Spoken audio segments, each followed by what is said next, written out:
കർത്താവേ, നിന്റെ വിശുദ്ധവേദ പ്രമാണത്തിൽ അടങ്ങിയിരിക്കുന്ന അത്ഭുത കാര്യങ്ങളെ കാണുവാൻ നാഥ ഞങ്ങളുടെ ഹൃദയകണ്ണുകളെ പ്രകാശിപ്പിക്കണമേ. ആമേൻ. വിശുദ്ധ മത്തായി എഴുതിയ സുവിശേഷം 9-ാം അധ്യായം. ബാറഖ്മോർ. യേശു പടകു കയറി അക്കരയ്ക്ക് കടന്ന് സ്വന്തം നഗരത്തിലെത്തി. കിടക്കയിൽ കിടക്കുന്ന ഒരു തളർവാദ രോഗിയെ ചിലർ തൻ്റെ അടുക്കൽ കൊണ്ടുവന്നു. അവരുടെ വിശ്വാസം കണ്ടിട്ട് യേശു ആ തളർവാദക്കാരനോട്, എൻ്റെ മകനെ, ധൈര്യപ്പെട്ടുകൊള്ളുക, നിന്റെ പാപങ്ങൾ നിന്നോട് ക്ഷമിക്കപ്പെട്ടിരിക്കുന്നു എന്ന് പറഞ്ഞു. സോപ്രന്മാരിൽ ചിലർ, ഇവൻ ദൈവദൂഷണമാണ് പറയുന്നത് എന്ന് ഉള്ളിൽ പറഞ്ഞു.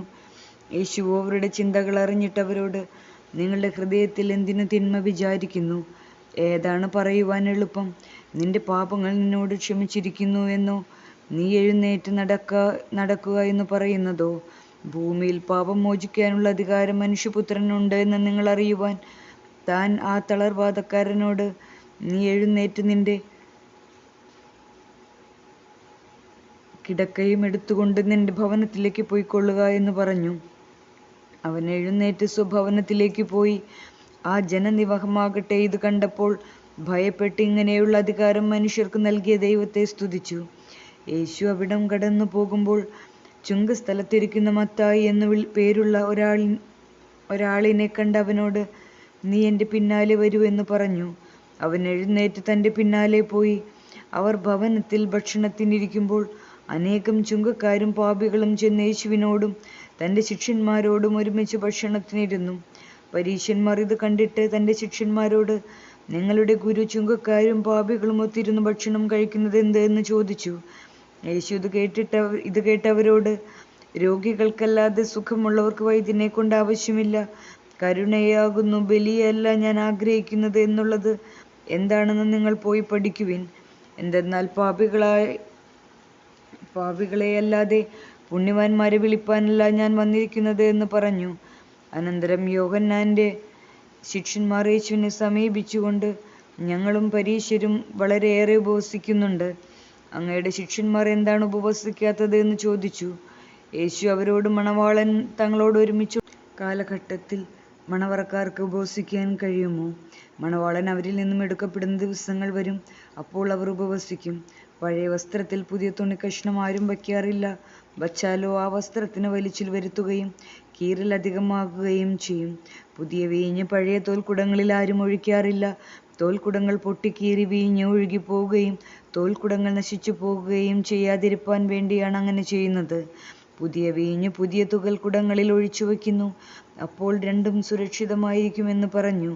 താനിവ അവരോട് സംസാരിച്ചു കൊണ്ടിരിക്കുമ്പോൾ ഒരു പ്രമാണി അടുത്തു വന്ന് തന്നെ വന്ദിച്ചിട്ട്, എൻ്റെ മകൾ ഇപ്പോൾ മരിച്ചു, അങ്ങ് വന്ന് അവളുടെ മേൽ കൈവയ്ക്കണമേ, എന്നാൽ അവൾ ജീവൻ പ്രാപിക്കുമെന്ന് പറഞ്ഞു.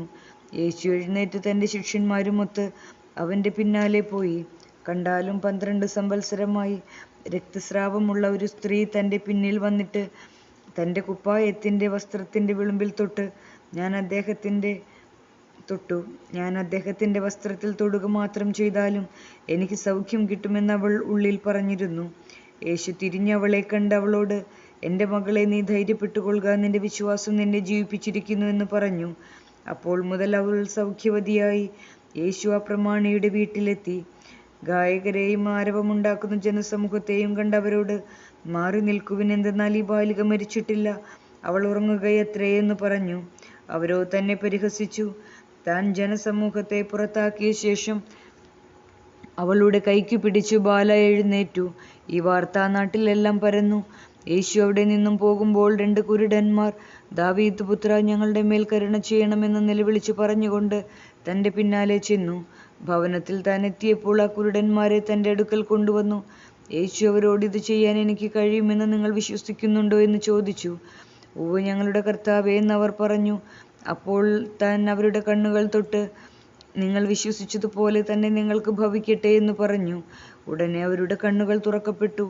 യേശു അവരെ വിലക്കിക്കൊണ്ട്, നോക്കുവിൻ, ആരും ഇതറിയരുത് എന്ന് പറഞ്ഞു. എന്നാൽ അവരോ പോയി ദേശത്തെല്ലാം ഇത് പ്രസിദ്ധമാക്കി. യേശു അവിടെ നിന്നും പുറപ്പെട്ടപ്പോൾ പിശാച് ബാധയുള്ള ഒരു ഊമനെ ചിലർ തൻ്റെ അടുക്കൽ കൊണ്ടുവന്നു. ഭൂതം ഒഴിഞ്ഞു പോയപ്പോൾ ആ ഊമൻ സംസാരിച്ചു. ജനസമൂഹം അത്ഭുതപ്പെട്ടു. ഇസ്രായേലിൽ ഇങ്ങനെ ഒരിക്കലും കണ്ടിട്ടില്ല എന്നവർ പറഞ്ഞു. എന്നാൽ പരീശന്മാരാകട്ടെ, ഇവൻ പിശാചുകളുടെ തലവനെ കൊണ്ടാണ് പിശാചുകളെ പുറത്താക്കുന്നത് എന്ന് പറഞ്ഞിരുന്നു. യേശു എല്ലാ നഗരങ്ങളിലും ഗ്രാമങ്ങളിലും ചുറ്റി സഞ്ചരിച്ച് അവരുടെ സംഘാലയങ്ങളിൽ പഠിപ്പിക്കുകയും രാജ്യത്തിൻ്റെ സുവിശേഷം പ്രസംഗിക്കുകയും എല്ലാ രോഗങ്ങളെയും വേദനകളെയും സുഖപ്പെടുത്തുകയും ചെയ്തുകൊണ്ടിരുന്നു. ഇടയനില്ലാത്ത ആടുകളെപ്പോലെ വലഞ്ഞും അഴിഞ്ഞും ഇരുന്ന ജനസമൂഹത്തെ കണ്ട് യേശുവിന് അവരോട് കരുണ തോന്നി. തൻ്റെ ശിഷ്യന്മാരോട് പറഞ്ഞു, കൊയ്യുവാനുള്ളത് വളരെയുണ്ട്, വേലക്കാരോ ചുരുക്കം. ആകയാൽ കൊയ്ത്തിനു വേലക്കാരെ അയപ്പാൻ കൊയ്ത്തിൻ്റെ നാഥനോട് നിങ്ങൾ അപേക്ഷിപ്പിൻ. ആമേൻ. ദൈവമേ, സ്തുതിക്ക് യോഗ്യമാകുന്നു. ബാറക്കുമോർ.